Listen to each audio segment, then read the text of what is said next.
My name is Sarah, and at 28 years old, I thought I had found my perfect Christian husband, a man who spoke passionately about purity, led Bible studies on faithfulness, and made our entire church community believe we were the ideal couple.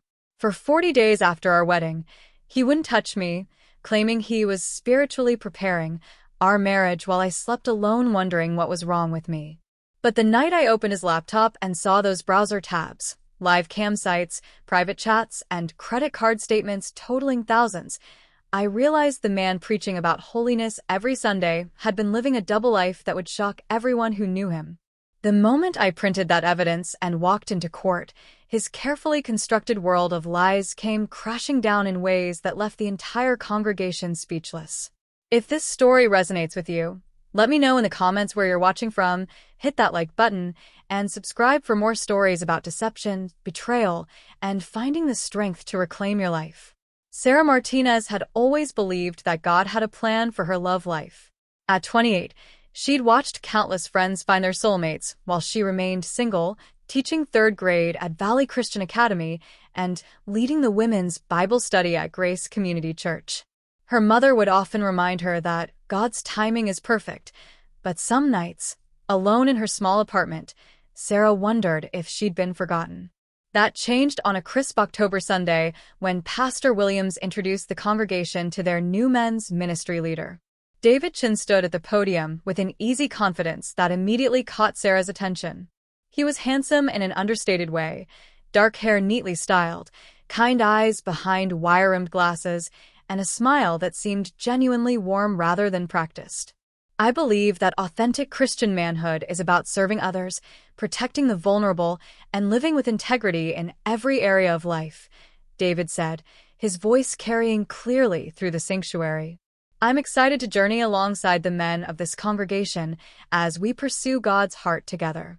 After the service, Sarah found herself lingering in the fellowship hall, hoping for an introduction. She didn't have to wait long. David approached her with 2 cups of coffee and that same warm smile.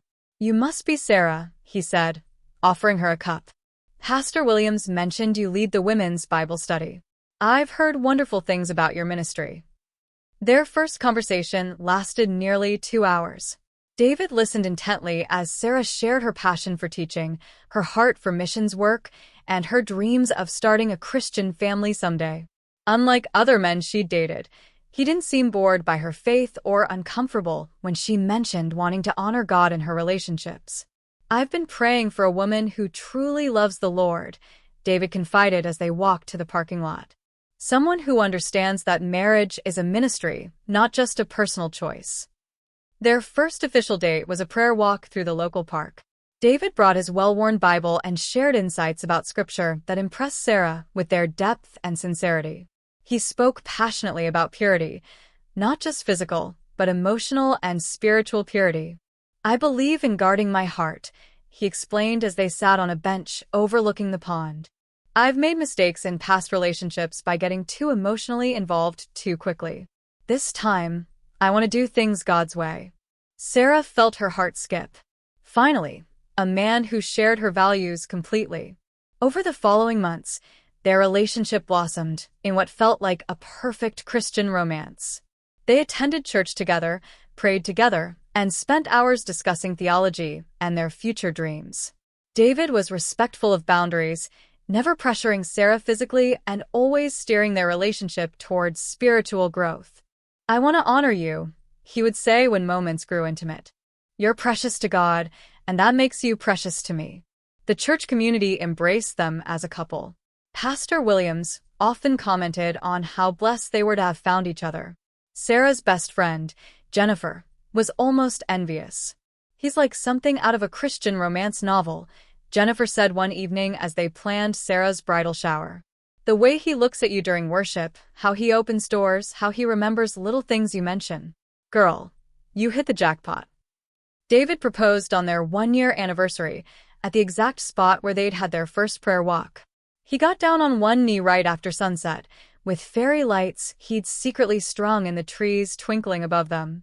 "Sarah Elizabeth Martinez," he said, his voice thick with emotion, "you are a gift from God. Will you do me the honor of becoming my wife and ministry partner for life?" The ring was simple but elegant, exactly what Sarah had dreamed of. But more than the ring, it was the way David's eyes filled with tears as he spoke about their future that made her heart soar. This was the man God had been preparing for her all along. Their engagement was celebrated by everyone who knew them. David's men's Bible study threw them a party, and the women's ministry insisted on hosting the bridal shower. Wedding planning became a community affair, with church members volunteering everything from flowers to photography. "You two are what Christian marriage should look like," Mrs. Peterson, the elderly church pianist, told Sarah during the bridal shower. "That young man of yours has such a pure heart. You can see God's light in his eyes." During their premarital counseling sessions with Pastor Williams, David consistently impressed their pastor with his maturity and commitment to biblical principles. "David has a deep understanding of what it means to be a spiritual leader," Pastor Williams told Sarah privately. "You're blessed to have found someone so grounded in his faith." The only moments that gave Sarah any pause were small, so small she dismissed them.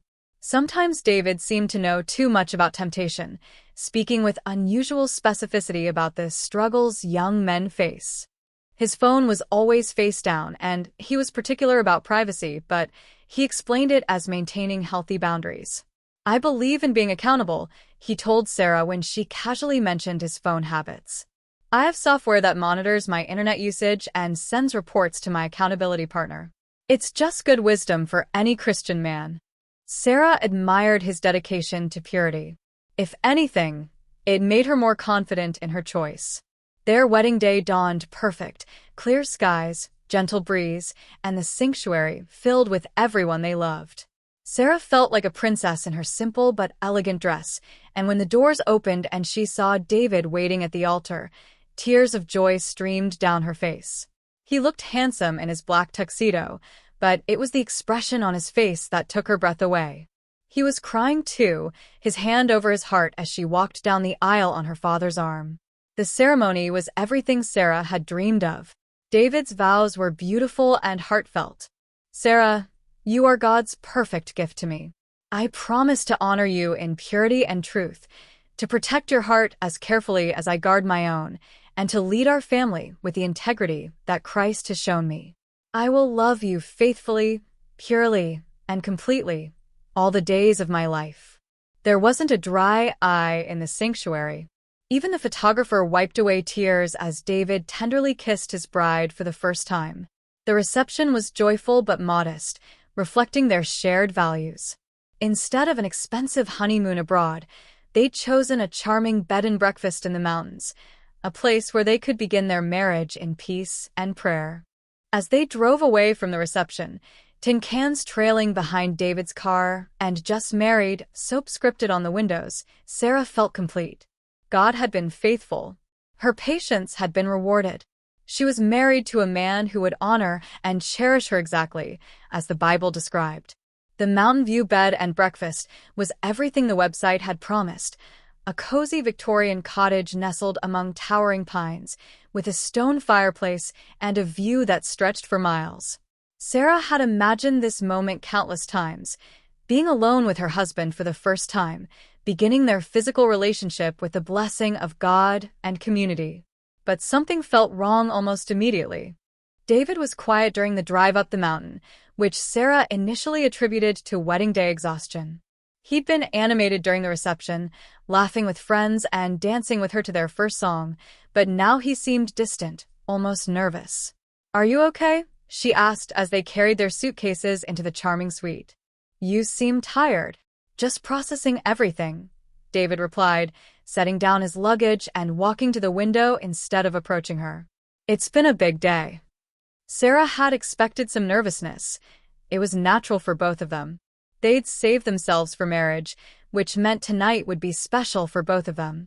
She'd read Christian marriage books that prepared her for the adjustment period, the importance of patience and communication. But as the evening progressed, David's distance became more pronounced. They had a lovely dinner by candlelight, prayed together thanking God for their marriage, but when it came time for bed, David hesitated. "I think I need a shower," he said, gathering his clothes. to, prepare myself properly. He disappeared into the bathroom for nearly an hour.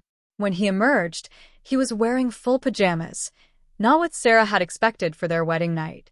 She had changed into the beautiful negligee her married sister had given her as a wedding gift, but David barely glanced at her. "You look beautiful," he said quickly, then turned away. "I think I need to pray for a few minutes to center myself spiritually." Sarah tried to be understanding.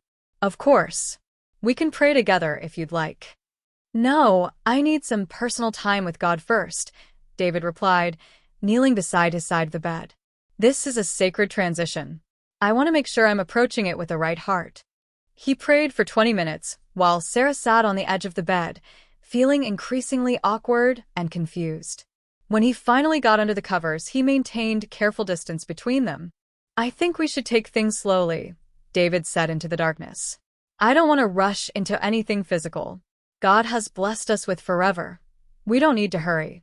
Sarah tried to hide her disappointment. "But David, we're married now. It's okay for us to."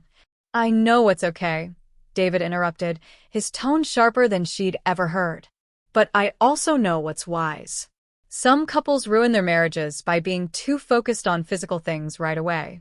I want to honor you by taking time to develop our spiritual intimacy first." The next morning brought no change in David's behavior. He was kind but distant, suggesting they spend the day hiking and reading scripture together rather than enjoying the romantic atmosphere of the cottage. When Sarah suggested they stay in bed a little longer, David was already dressed and ready for devotions.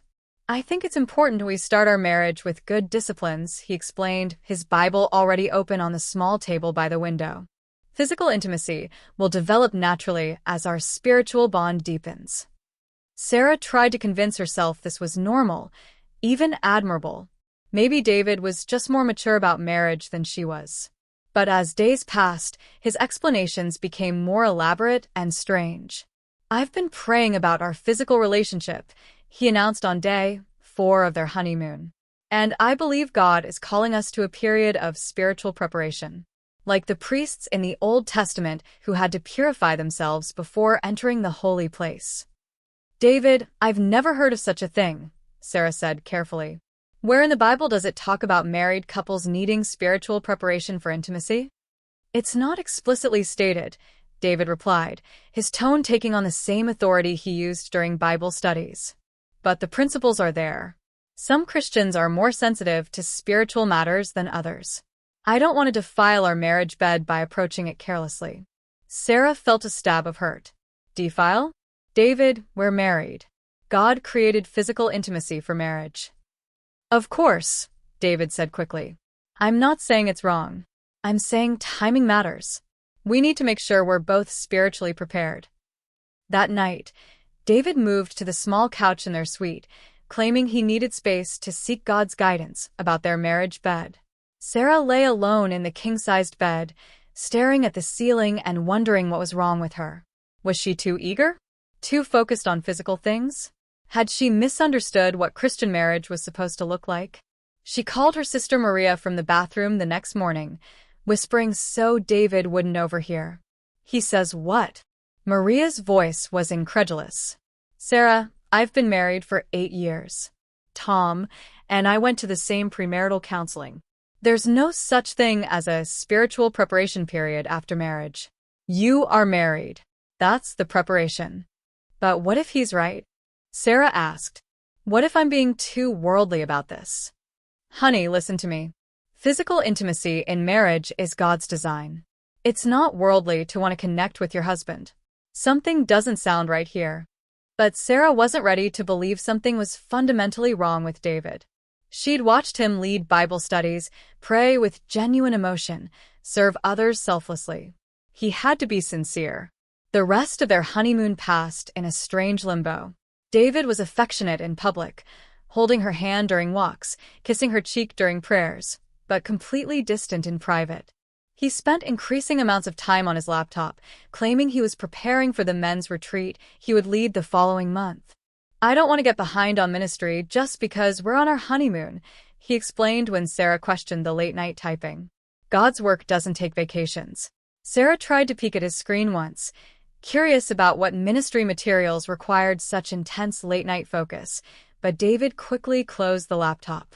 "It's still in rough draft form," he said. "I don't want anyone to see it until it's polished." When they returned home to their small rented house, Sarah hoped things would improve. But David's behavior became even more puzzling. He insisted on separate bedrooms, temporarily, claiming he was still seeking God's guidance about their physical relationship. "I've been praying, and I believe God wants us to wait 40 days, David announced during their first week back. "Like Jesus in the wilderness or Moses on the mountain. It's a period of consecration." 40 days. Sarah's voice cracked. "David, that's almost 6 weeks total since our wedding. This isn't normal." "Who defines normal?" David replied. "The world or God?" "I thought you wanted a biblical marriage, Sarah." The way he said her name, with just a hint of condescension, made Sarah's stomach clench. But she pushed aside her discomfort. Maybe she was being impatient. Maybe God was teaching her something through this trial. David's behavior patterns became more established during those weeks. He maintained his public persona perfectly, still led the men's Bible study with passion, still served communion with reverence, still spoke lovingly about marriage to their church friends. But at home, he was increasingly cold and dismissive. "Some wives would be grateful to have a husband who takes spiritual matters seriously," he said when Sarah tried once again to discuss their lack of physical intimacy. "But I guess not everyone is called to the deeper things of God." His laptop habits became more pronounced.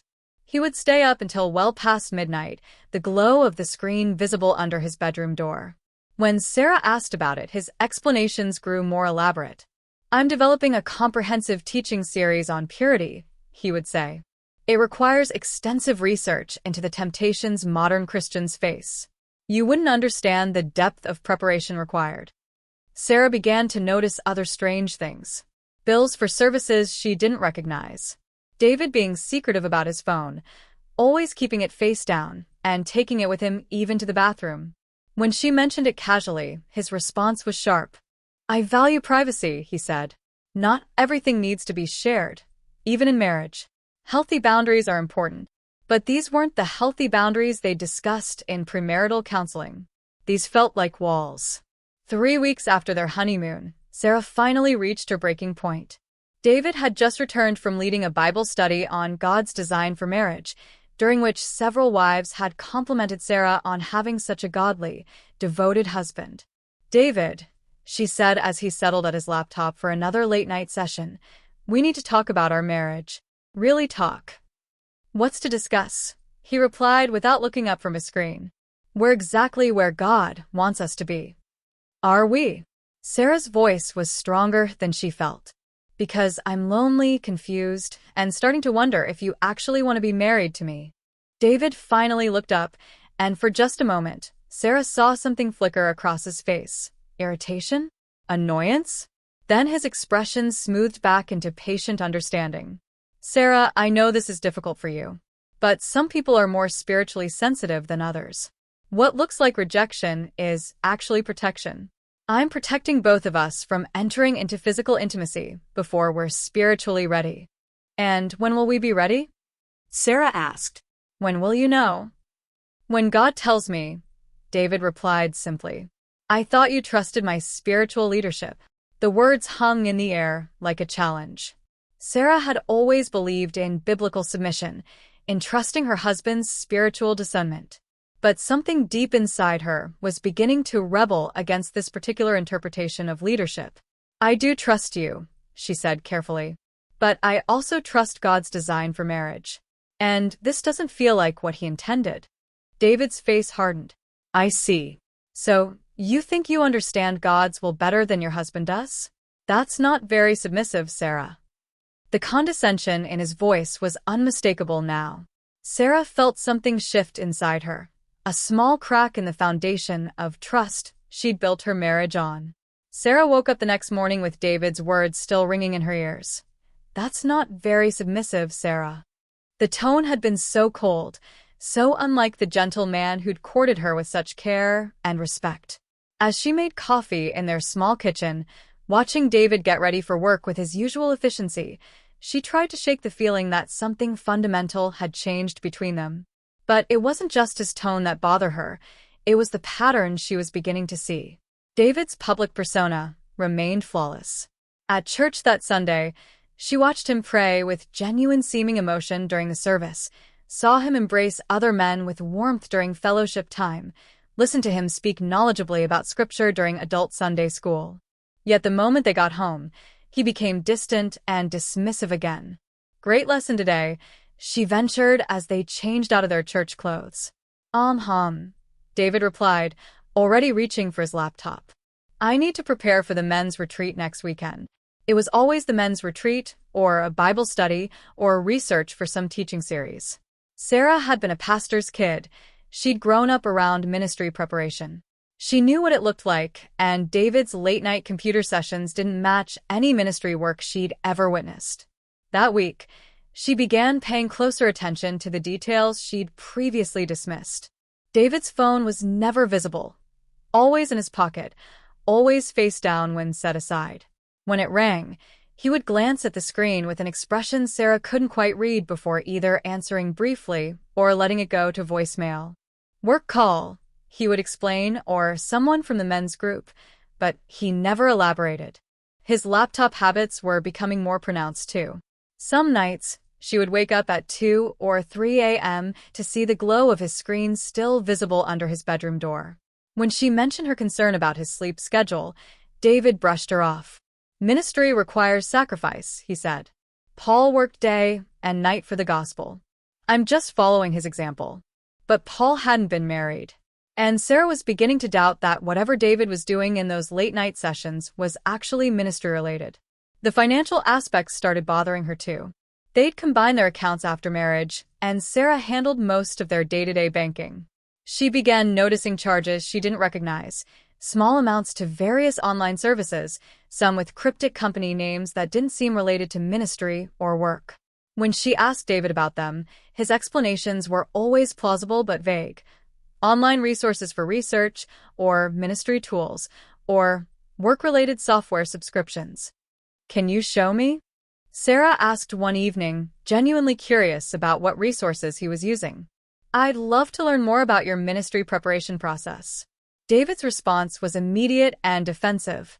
Why do you need to see everything I do? Don't you trust me? Of course I trust you, Sarah replied quickly. I just thought. You thought you needed to supervise my ministry work?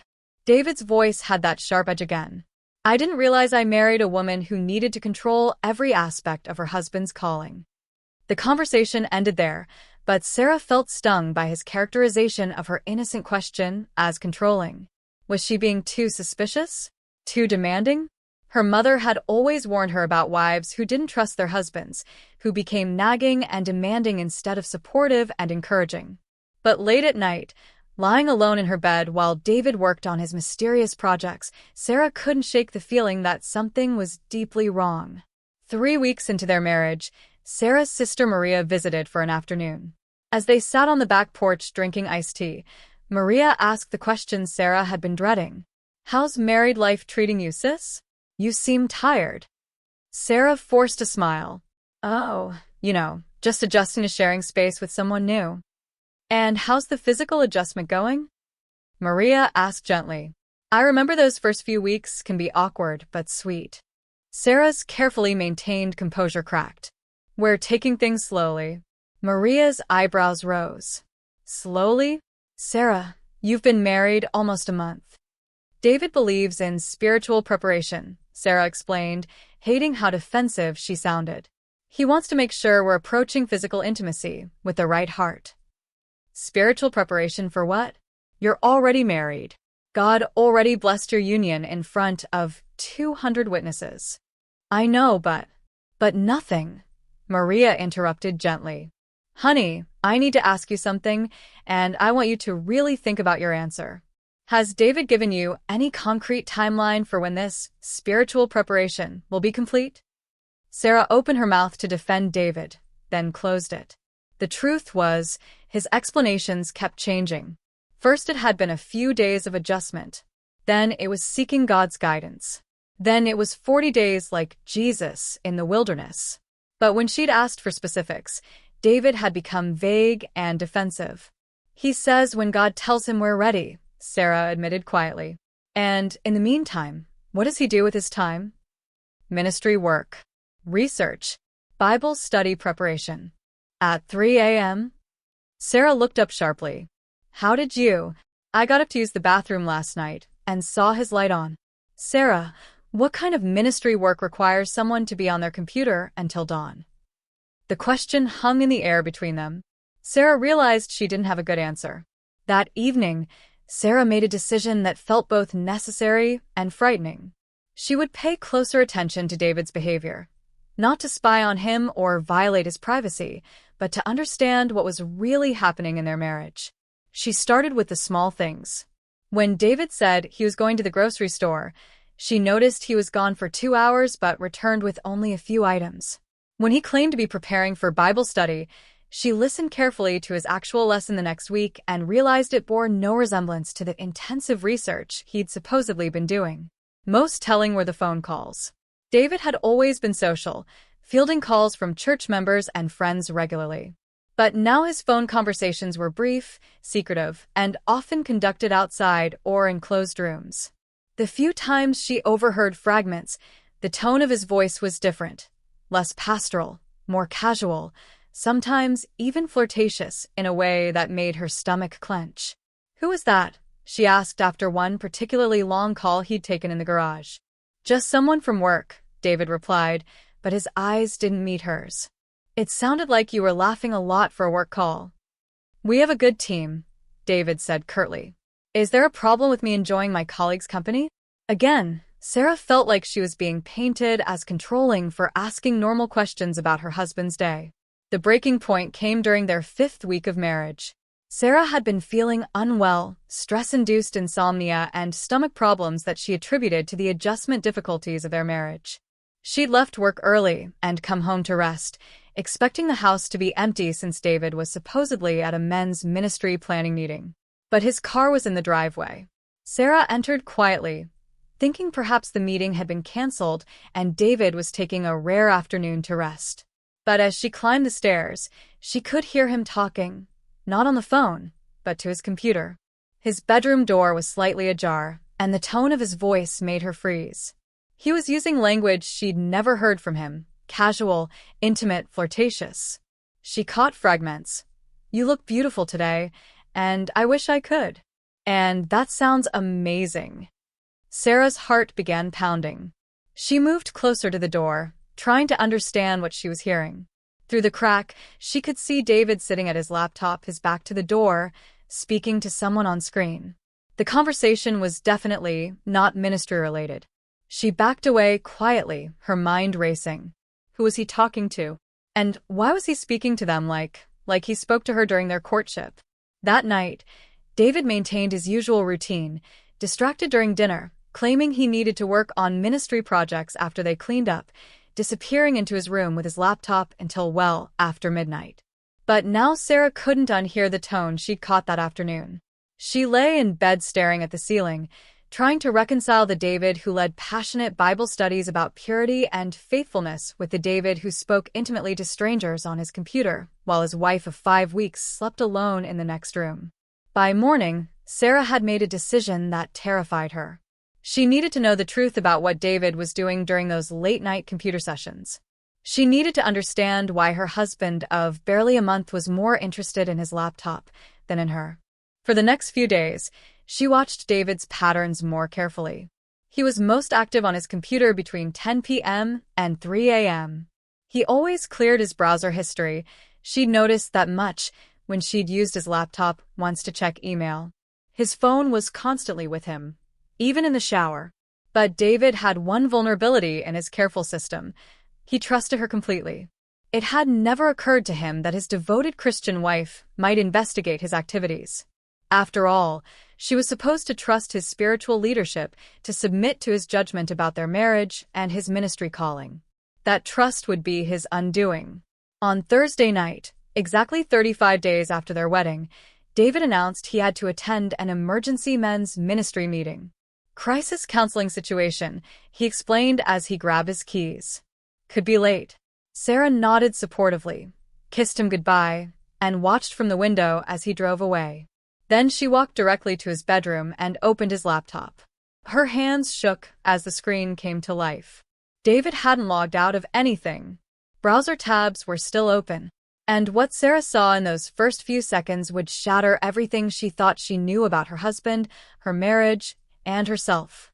Multiple tabs displayed adult websites, chat rooms, live cam services, private message windows with women whose profile pictures left nothing to the imagination, credit card purchase confirmations, saved usernames and passwords for dozens of accounts across different platforms. Sarah sank onto David's bed, staring at the screen in horror. This wasn't a momentary lapse or a brief struggle with temptation. This was an elaborate, ongoing deception that had clearly been happening throughout their entire relationship, maybe even during their wedding day, given some of the timestamps she was seeing. With trembling hands, she began to document everything. Screenshots, credit card statements, chat logs where David had shared intimate details about their marriage, their home, even photos of their bedroom. Evidence of scheduled private sessions with multiple women. Financial records showing hundreds of dollars spent on adult entertainment. As she worked, the full scope of David's betrayal became clear. He hadn't been struggling with his spiritual calling or seeking God's guidance about their marriage. He had been living a complete double life, using his reputation as a godly man to manipulate her while indulging in exactly the kind of behavior he preached against every week. The spiritual preparation he'd insisted on wasn't about honoring God or protecting their marriage. It was about maintaining his secret life, without interference from an inconvenient wife. Sarah printed everything, her tears falling on the pages as they emerged from the printer. The man she had married, the man she had trusted with her heart and her future, didn't exist. The real David was a stranger, a manipulator who had used her faith against her, who had made her question her own desires and instincts while he pursued his hidden obsessions. By the time she heard his car in the driveway an hour later, Sarah was sitting at the kitchen table with a stack of evidence in front of her. Her hands had stopped shaking. Her tears had dried. And for the first time in weeks, she knew exactly what she needed to say to her husband. The front door opened, and David called out cheerfully, "Honey, I'm home. Sorry I'm so late. You know how these ministry emergencies can be." Sarah looked up as he entered the kitchen, and she saw the exact moment he noticed the papers on the table. His face went completely white, and the mask he'd worn so carefully for months finally slipped completely away. "We need to talk," Sarah said, her voice steady despite the earthquake happening in her chest. "And this time, David, we're going to tell each other the truth."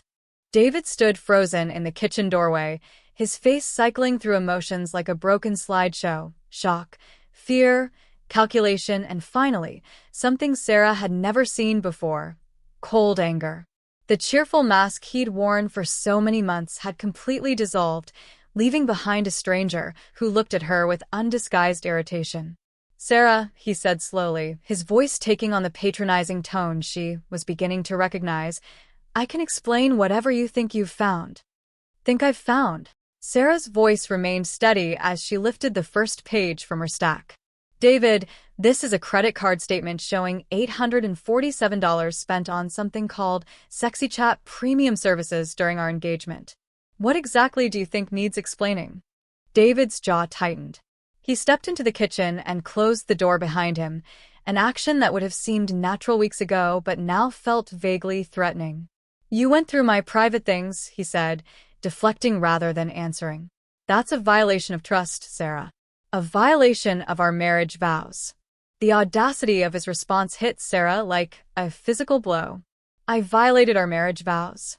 David, I have screenshots of you having explicit conversations with other women during our honeymoon. You scheduled a private session with someone called Sweet Angel 23 on our wedding day. It's not what you think." "Then what is it?" Sarah stood up, spreading more papers across the table.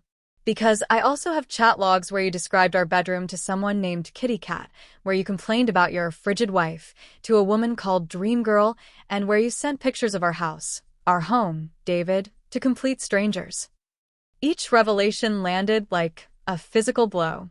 David's face grew paler, but instead of shame or remorse, Sarah saw something worse: annoyance at being caught. "You don't understand men's struggles," David said, his voice taking on the condescending tone that now made Sarah's skin crawl. "This is just fantasy. It's not real. I never actually met any of these women." "Fantasy." Sarah's voice rose despite her efforts to stay calm. "You spent nearly $2,000 of our money we were saving for a house, on your fantasies? You shared intimate details about our marriage with strangers while refusing to touch your own wife." "It's not the same thing," David insisted, but his arguments were becoming increasingly desperate. "Physical adultery and this are completely different categories of sin." Sarah stared at him in disbelief. "Did you just categorize your sins for me? David, you've been living a double life since before we were married. You've manipulated me using scripture, made me question my own desires and instincts, all while you were doing exactly what you preached against every Sunday." "I never preached against this specifically. You preached about purity, about faithfulness, about honoring your wife." Sarah's composure finally cracked. "You led Bible studies about guarding your heart while you were giving pieces of it away to women whose names you don't even know." David was quiet for a long moment, and Sarah could see him recalculating his approach. When he spoke again, his voice was softer, more like the man she had fallen in love with. "Sarah, you're right. I have a problem. But it's an addiction, not a choice. I've been struggling with this for years, even before I met you. I thought marriage would fix it, but instead you decided to blame me for your inability to stop," Sarah interrupted. "All that talk about spiritual preparation, about my lack of submission, that was just cover for the fact that you were getting your needs met elsewhere." "It wasn't about you," David said, but even he seemed to realize how hollow that sounded. "Wasn't it?" Sarah picked up another printout. "Because according to this chat from last Tuesday, you told Candy Love that your wife was uptight and frigid, and that you needed a real woman who understood pleasure. How exactly was that not about me?" David's face flushed. "I was frustrated. I said things I didn't mean." "You said things you wouldn't say to my face," Sarah corrected. "You told strangers our private business, while making me feel like there was something wrong with me for wanting intimacy with my own husband." The room fell silent except for the tick of the kitchen clock. Sarah watched David cycle through what she now recognized as his standard manipulation tactics: denial, minimization, blame-shifting, spiritual language, and finally, when all else failed, making himself the victim. "I need help," he said finally, his voice breaking in just the right way. "Sarah, I'm sick. This is an addiction, and I need my wife's support to overcome it. Isn't that what marriage is about? For better or worse?" For a moment, Sarah felt the familiar tug of sympathy. This was the David she had fallen in love with, vulnerable, seeking, in need of grace. But then she remembered the cold calculation in his eyes when he first saw the evidence, the immediate lies, the way he'd tried to turn her discovery into her violation of trust. "How long?" she asked quietly. "What? How long have you been doing this? Not the addiction part, the lying part. How long have you been pretending to be someone you're not?" David was quiet for so long that Sarah thought he might not answer. When he finally spoke, his voice was flat, emotionless. "I don't know what you want me to say, Sarah. I want you to tell me the truth. For once in our entire relationship, I want you to tell me who you really are." Something shifted in David's posture, and Sarah saw a glimpse of the real man behind all the personas he'd worn. "The truth." His laugh was bitter. "The truth is that I never wanted to be the man everyone expected me to be. The truth is that leading Bible studies and talking about purity and being everyone's spiritual example is exhausting. The truth is that sometimes I just wanted to be human without everyone analyzing my every move for signs of godliness." "So you decided to lie instead?" "I decided to give people what they wanted to see," David said, his voice growing harder. "The church wanted a spiritual leader. You wanted a pure Christian husband. My family wanted a son they could be proud of. So I gave everyone their perfect David while I took care of my real needs privately." Sarah felt something cold settle in her stomach. "Your real needs?" "Yes. "My real needs. Not everyone is cut out for the saint life," Sarah. Some of us need outlets that don't involve judgment and expectations and constant performance. Is that what our marriage was to you? A performance? David looked at her for a long moment, and in his eyes, Sarah saw the answer before he spoke it. Everything is a performance, he said quietly. The question is whether you're good at it or not. The brutally honest words hung between them like a death sentence.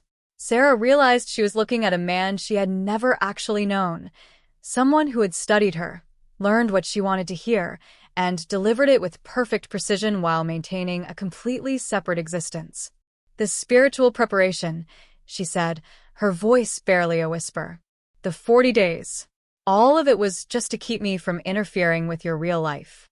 You wanted a spiritual husband, David said with a shrug. I gave you reasons to be proud of my self-control. Sarah sat down heavily in her chair, the full weight of her situation finally hitting her. She hadn't just been betrayed, she had been systematically deceived by someone who had studied manipulation like a science. The men's Bible study, she said, pieces clicking into place. All those times you talked about purity and faithfulness, were you laughing at us? At me? I was doing my job, David replied. And I was good at it. Everyone loved Pastor David and his beautiful wife. We were the perfect Christian couple. We were a lie. We were what everyone needed us to be. Sarah looked down at the papers scattered across the table, evidence of thousands of dollars spent, hundreds of hours invested, intimate conversations with countless strangers, all while she had slept alone in the next room wondering what was wrong with her. I want you to leave, she said quietly. Sarah. Tonight. I want you to pack your things and leave tonight. Where am I supposed to go? Sarah looked up at him, and for the first time in their entire relationship, she felt nothing. No love, no pity, no concern for his well-being. Just emptiness, where her feelings used to be. I don't care, she said. Go stay with one of your online girlfriends. Maybe they'll appreciate the real you more than I did. David didn't leave that night. Instead, he launched into the most sophisticated manipulation campaign Sarah had ever witnessed, cycling through every emotional tactic with the skill of someone who had clearly done this before. First came the spiritual angle. Sarah, God hates divorce. Are you really going to give up on our marriage without even trying counseling? What would Pastor Williams say? When Sarah remained unmoved, David shifted to self-pity. I'm a broken man who needs healing, not abandonment. I thought I was marrying someone who understood grace and forgiveness. Then came anger. So you're perfect now? You're going to throw away everything we built because of some computer files?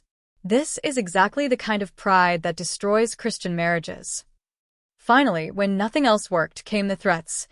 If you leave me, you'll destroy my ministry. Is that what you want? To be responsible for damaging God's kingdom because you couldn't handle being married to a flawed man? Sarah listened to all of it with a growing sense of clarity. Each manipulation tactic revealed more about who David really was, someone who saw every relationship as a game to be won, every person as a resource to be managed. I'm calling Pastor Williams in the morning, she said calmly. I'm going to tell him exactly what I found and let him decide what to do about your ministry position. David's face went white. Sarah, you can't. Think about what this will do to the church, to our witness in the community. I'm thinking about what your behavior has already done to our witness, Sarah replied. I'm thinking about the women in your Bible study who look up to you, who bring their husbands to learn about faithfulness from a man who spends thousands of dollars chatting with cam girls.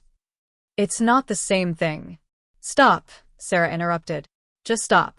I've heard all your justifications, and they're all variations of the same theme. Everyone else is wrong. Everyone else doesn't understand. Everyone else is being unreasonable. You're never the problem, David. It's always circumstances, or addiction, or other people's expectations, or spiritual warfare. Never just the simple truth that you're selfish and dishonest. David stared at her as if seeing her for the first time. When did you become so hard? When I married someone who turned out to be a stranger, Sarah replied. Pack your things, David. I'll give you until tomorrow night, and then I'm changing the locks. The next morning, while David was at work, Sarah made 3 phone calls that would change everything. The first was to Pastor Williams. The elderly pastor listened in stunned silence as Sarah laid out the evidence she discovered, reading selected portions of chat logs and credit card statements. When she finished, there was a long pause. "Sarah," Pastor Williams said finally, his voice heavy with sorrow, "I am so very sorry. I don't know what to say." David has been such a respected leader in our congregation." "That's exactly the problem," Sarah replied. "He's been playing a role so well that no one saw the real person underneath." "What do you need from me?" the pastor asked. "I need the church leadership to know what kind of man has been leading Bible studies about purity and faithfulness. I need David to face consequences for his actions instead of being protected by his reputation." The second call was to her sister Maria, who immediately offered to drive over with a lawyer friend. "I knew something was wrong," Maria said. "I've been praying for weeks that God would reveal whatever was happening in your marriage." "He certainly answered that prayer," Sarah said grimly. The third call was the hardest to her parents. Her father, a retired pastor himself, wept openly when Sarah explained the situation. "Honey," he said, his voice thick with emotion, "I am so proud of you for having the strength to face this. So many women would have made excuses or tried to fix someone who didn't want to be fixed." By afternoon, word had begun to spread through the church community. Pastor Williams had called an emergency meeting with the Board of Deacons, and David's carefully constructed world was beginning to crumble. Sarah was in the kitchen when David came home early from work, his face grim. "You told them," he said without preamble. "I told the truth. You destroyed my life." Sarah looked at him with something approaching pity. "David, you destroyed your own life. I just stopped helping you hide the damage." "The deacons want to meet with me tonight," David continued, pacing the kitchen like a caged animal. "Pastor Williams says they're considering removing me from all leadership positions." Good. David's voice rose. "Sarah, this will ruin me. Do you understand that? My reputation, my ministry, my relationships, everything I've built will be gone." "Everything you built was a lie," Sarah replied calmly. "Maybe it's time you tried building something real." "And what about us? What about our marriage?" Sarah had been dreading this question, but now that it came, she felt only relief at being able to answer honestly. "There is no us, David. There never was. There was the real you living a secret life, and there was the fake you performing for everyone else, including me. I married someone who doesn't exist." "People can change." "Can they?" Sarah interrupted. "Because in the last 24 hours, you've lied to me, manipulated me, tried to blame me, and threatened me. You've shown anger about being caught, but no genuine remorse for what you did. You're upset about consequences, not about the betrayal. That doesn't sound like someone who's changed or even wants to change." David was quiet for a long moment. When he spoke again, his voice had lost all pretense of warmth or spirituality. "So that's it? You're just going to throw away 2 years of relationship because I'm not perfect?" "No," Sarah said. "I'm going to end a marriage that was based on fraud because I deserve better than being lied to and manipulated by someone who sees me as an obstacle to overcome rather than a person to love." That evening, while David faced the church deacons, Sarah met with Maria's lawyer friend, Janet Chin, no relation to David, despite the shared surname. "Based on what you've shown me," Janet said, reviewing Sarah's documentation, "you have grounds for annulment rather than divorce. David misrepresented himself fundamentally during your courtship. This wasn't just bad behavior after marriage. This was ongoing deception that predates your wedding." "What's the difference?" Sarah asked. "Divorce says the marriage failed," Janet explained. "Annulment says the marriage was invalid from the beginning because one party was fraudulent. Given the evidence of his double life during your engagement and the financial deception, we can argue you never gave informed consent to marry the real David Chin." Sarah felt something loosen in her chest. How long would that take? With this much documentation? Probably 3 to 6 months. "And Sarah, you should know that some of those websites he was using might have records of his activity. If he was sharing personal information about you or photos of your home, there might be legal implications beyond just the annulment." The next few weeks passed in a blur of legal meetings, difficult conversations, and the gradual unraveling of the life Sarah had thought she was building. David moved out of their house and back in with his parents, whose shock and denial gradually gave way to anger and blame, directed primarily at Sarah for refusing to forgive and destroying their son's reputation. The church community's reaction was mixed. Some members rallied around Sarah, expressing outrage at David's deception and admiration for her courage in exposing the truth. Others blamed her for not trying harder to save her marriage, for being unforgiving, for airing private matters publicly. "Some people are saying you should have handled this privately," Jennifer told Sarah one evening as they sorted through wedding gifts that would need to be returned. "That you should have given David a chance to get help." "I did handle it privately at first," Sarah replied. "I tried to understand, tried to be patient, tried to trust his spiritual leadership. All that got me was more manipulation and lies. And as for getting help, David never admitted he had a problem until he got caught. That's not repentance. That's damage control." The hardest part was the constant second-guessing from well-meaning friends and family members who couldn't understand why Sarah wouldn't fight for her marriage.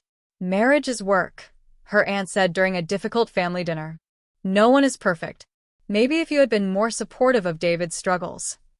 "David didn't have struggles," Sarah interrupted, her patience finally exhausted. "David had deliberate choices. He chose to live a double life. He chose to spend our money on other women. He chose to manipulate me using scripture. He chose to make me feel defective for wanting intimacy with my own husband. Those weren't struggles, they were calculated decisions." But the most devastating blow came from an unexpected source, Mrs. Peterson, the elderly pianist who had gushed about David's pure heart during the bridal shower. "I just think," Mrs. Peterson said after church one Sunday, "that maybe if you had been a more attentive wife, David wouldn't have needed to seek comfort elsewhere. Men have needs, dear." Sarah stared at the older woman in disbelief. "Mrs. Peterson, David and I never had physical intimacy. He refused to touch me for our entire marriage while spending thousands of dollars on other women. How exactly was I supposed to be more attentive?" Mrs. Peterson's face flushed, but she pressed on. "Well, there are other ways to meet a man's needs. Emotional support, encouragement." "I gave him nothing but support and encouragement," Sarah said, her voice rising despite her efforts to stay calm. "I defended his late-night computer sessions to my sister. I made excuses for his distance to my friends. I questioned my own desires because he told me I wasn't spiritual enough. I literally blamed myself for his rejection while he was having intimate conversations with strangers. What more support was I supposed to provide?" Mrs. Peterson had no answer, but her disapproving expression made her position clear.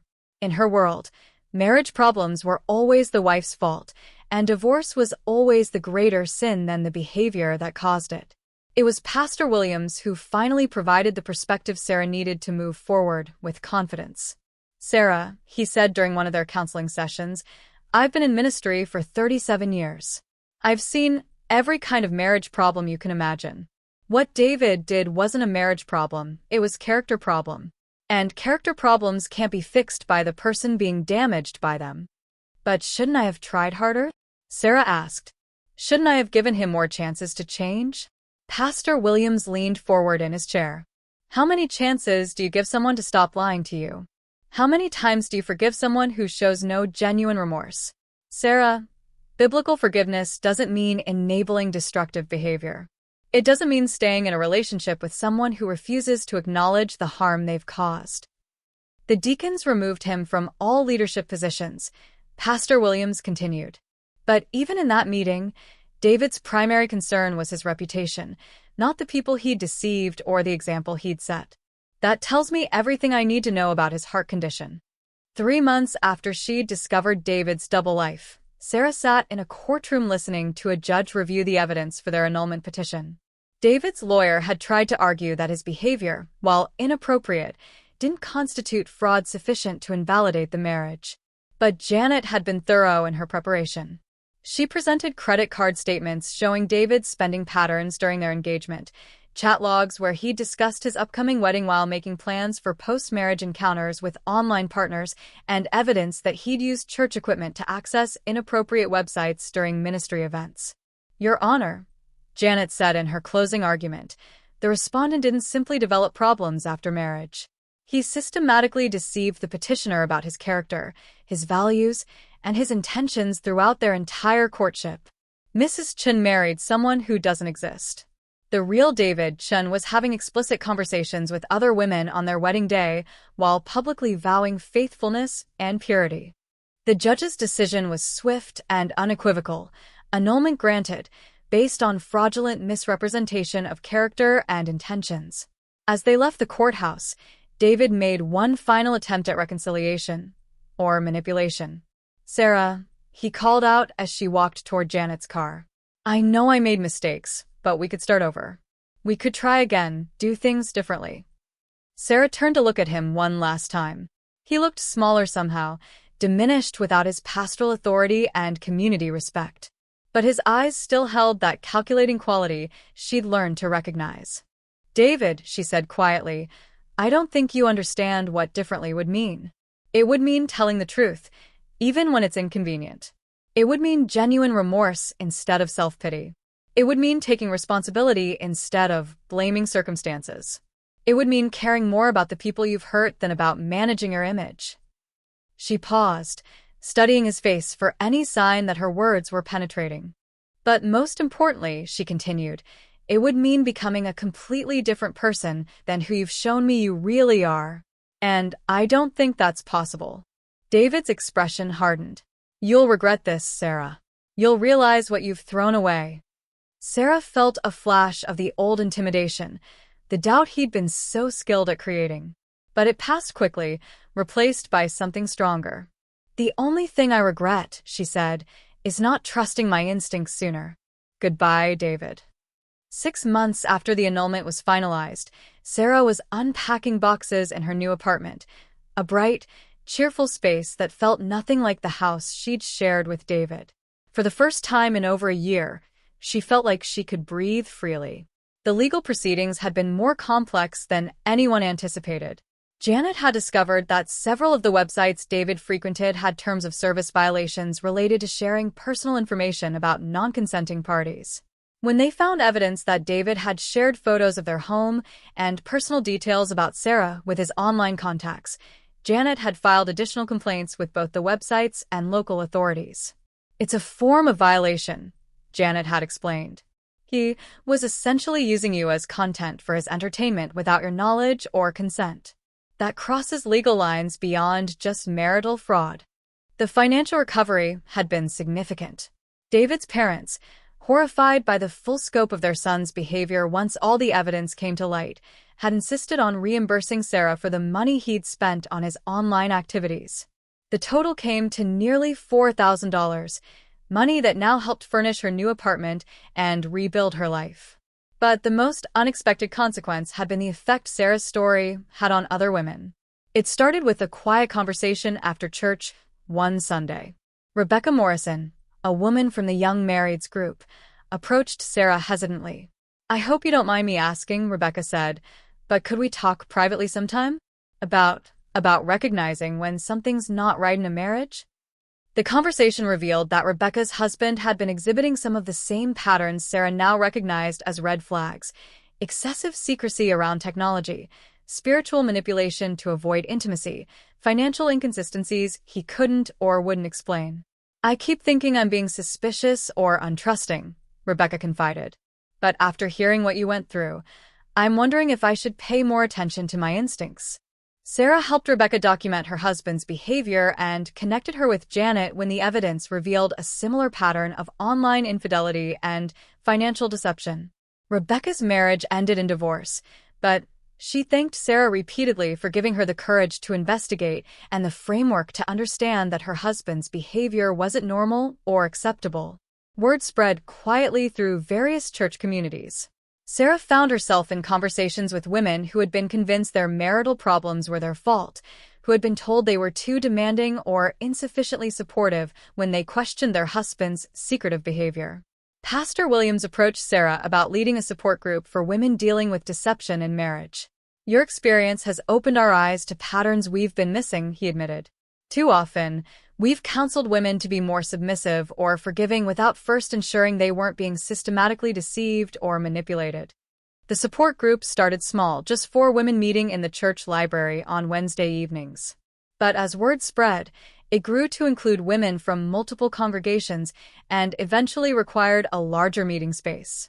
I spent 3 years thinking I was crazy, shared Michelle, whose husband had been having emotional affairs while serving as a marriage counselor. He used all the right Christian language about my need to trust and submit, while he was counseling other women about their marriage problems and developing inappropriate relationships with them. My husband told me that good Christian wives don't question their husband's financial decisions, added Lauren, whose spouse had been spending their savings on gambling websites while claiming the money was going to mission support. He made me feel guilty for wanting to see bank statements for our own accounts. Sarah realized that David's story wasn't unique. It was a pattern. Men who understood Christian culture well enough to weaponize it against their wives, using spiritual language to shut down legitimate questions and concerns. The group developed resources for recognizing spiritual manipulation, financial deception, and emotional abuse disguised as Christian leadership. They created practical guides for documenting suspicious behavior and connecting with legal and counseling resources. But the most important thing they provided was validation. The message that trusting your instincts isn't unsubmissive, that asking questions isn't controlling, and that holding someone accountable for their behavior isn't unforgiving. God gave you a mind and intuition for a reason, Sarah would tell new group members. If something feels wrong, if someone's words don't match their actions, if you're being told that questioning inconsistencies makes you a bad wife, those are signals worth investigating. A year after her annulment, Sarah received an unexpected phone call from David's mother. "Sarah," Mrs. Chin said, her voice thick with emotion, "I owe you an apology." And an explanation. The conversation that followed was revelatory. Mrs. Chin explained that David's behavior patterns had existed long before his marriage to Sarah. There had been problems in college with inappropriate online relationships, issues at his previous job related to misusing company computers, and a pattern of lying to family members about his activities and whereabouts. "We kept making excuses," Mrs. Chin admitted. "We thought if he found the right woman, got involved in ministry, had proper structure and accountability, he would change.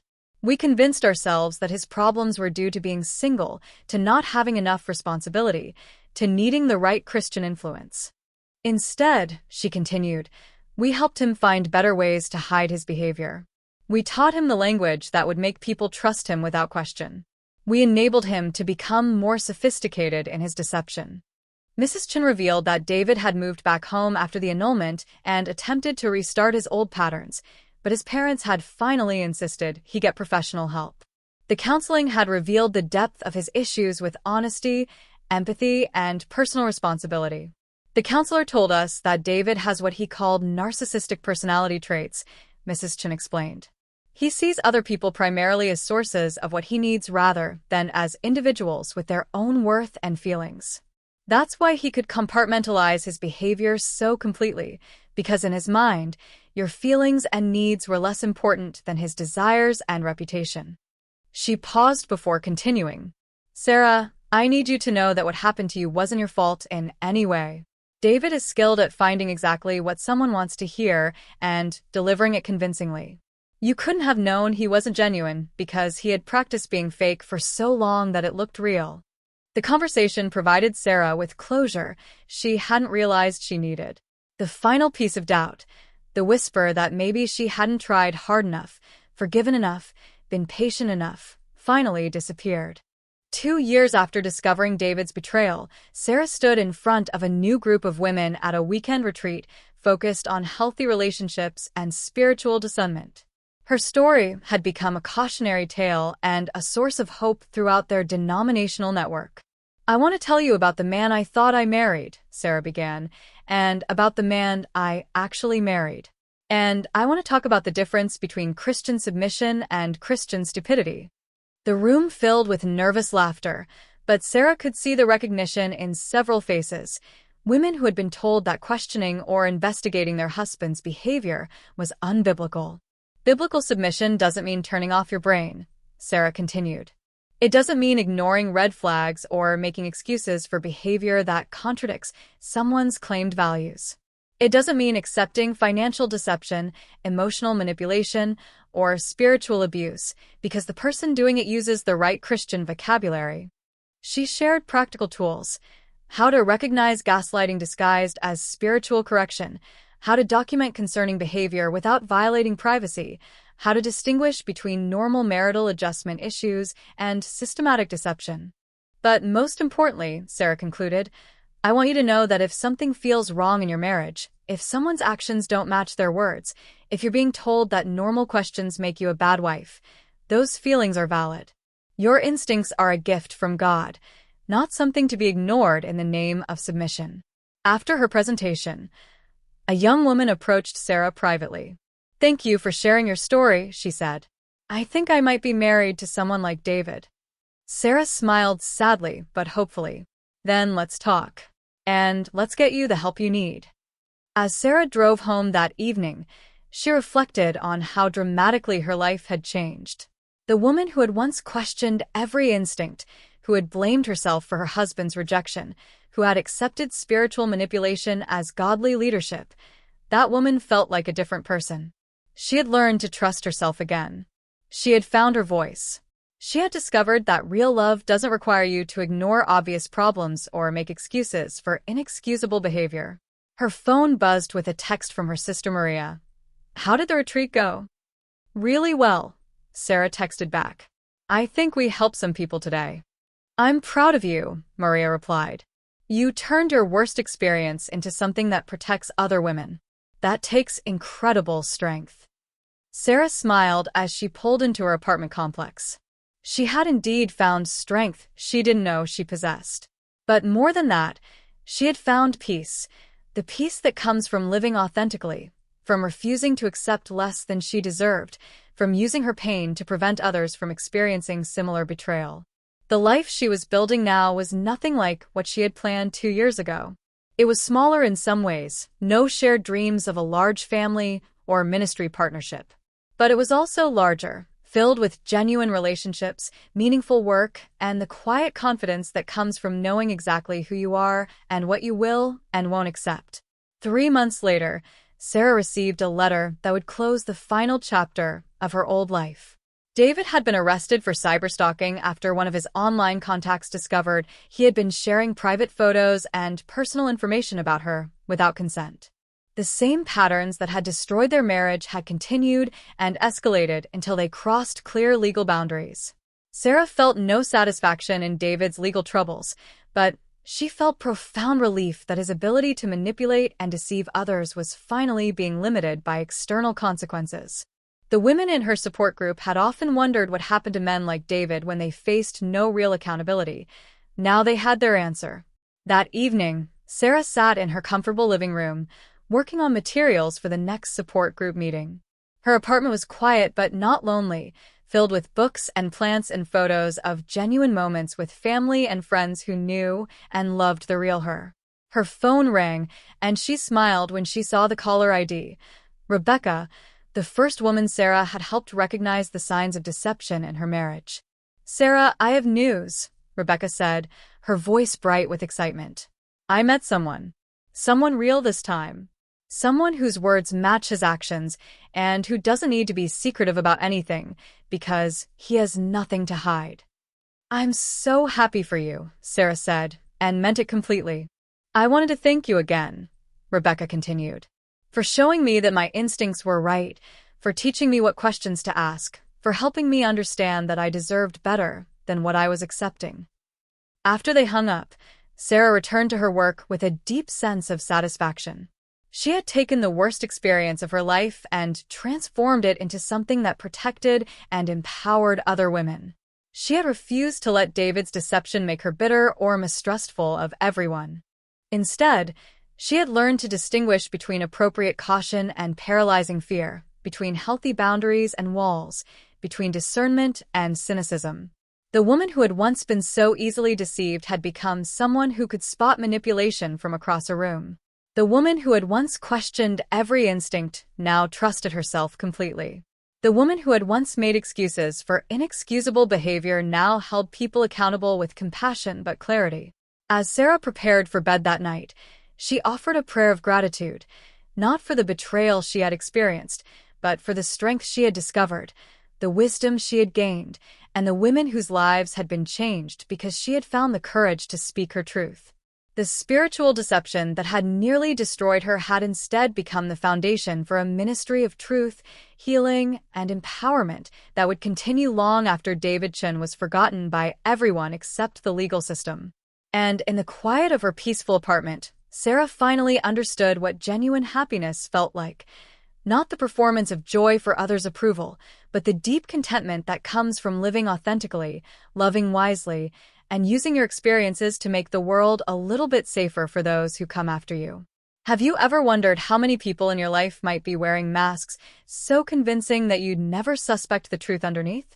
Hit that like button if this story opened your eyes, and subscribe for more shocking tales of deception, betrayal, and the courage it takes to face reality.